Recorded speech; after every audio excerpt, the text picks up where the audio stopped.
I got into that, and our lead singer is actually now the lead singer for Latin Breed. Oh yeah, Benjamin Miranda. Yeah. So that's one of my bros that kind of took me out of my box, like out of my comfort zone, and got me dancing, got me doing stuff, got me talking to people.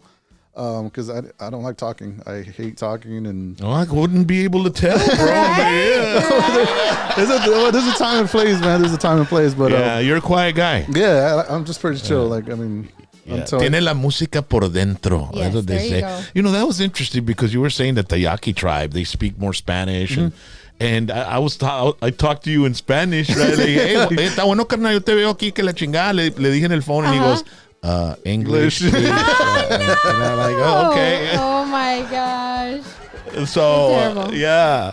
So there was your area, the Spanish language wasn't prevalent. It actually is on the southern part, southern part of in Mexico, our tribe that's in Mexico. There's a lot that speak Spanish fluently over our traditional language. Yeah, but on this side, not so much. No? There are some people because why do the Yaquis talk more Spanish than you guys? I mean, I'm not sure. Again, it's the region where we're at. So it could have been just the region, like they grew up more on the Mexican, or they're more on the Mexican side, maybe. Because there's a Rio Yaqui, which is in Mexico, and then there's Pasco Yaqui, and then there's Guadalupe as well, which is Yaqui. But I, as far as the Spanish-speaking part, I'm not too sure how that works. Yeah, and then if there's one in El Paso as well, which is close, and New Mexico.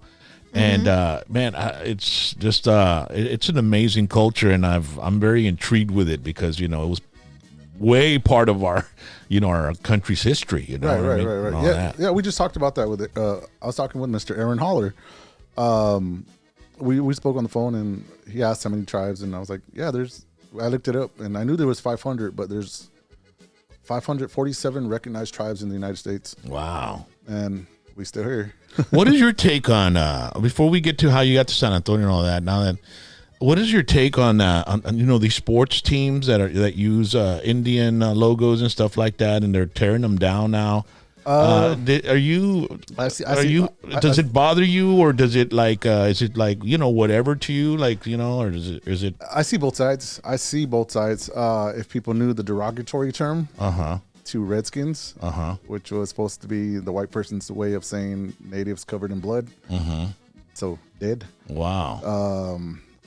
But I mean, I dig the logo. I mean, the Redskins was cool. I thought it was cool. I thought it was great because it keeps the culture in the mainstream of everybody to I mean, I don't know, maybe I'm wrong. Yes and no. Like, why aren't there Mexican names? Why aren't there black names? Would it be insulting to a Mexican or a black person? Well, yeah, I guess. I mean, like the tribes, or like the native thing. Like I said, Redskin is a derogatory term. What about Cleveland Indians? Indians, we're not Indian. We're Native American. Yeah, because they changed that one too. They took that one down. They call themselves the Guardians now. That's just hard though, because I grew up with that, and again, Braves. I like baseball. I like those teams.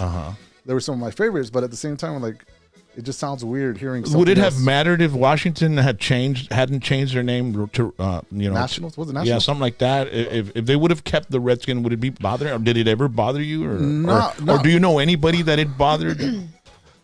Okay, again, back to there's a type of person in every culture, and there's a lot of what do you call them? I don't know what you would call them.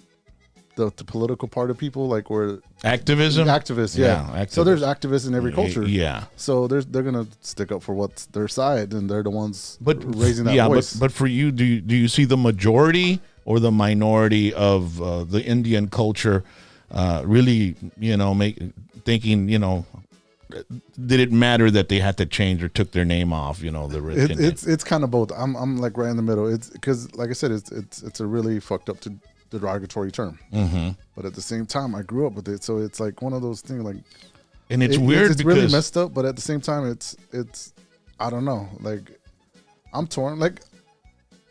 I'm not gonna how do you say it without being bashed, you know what I mean?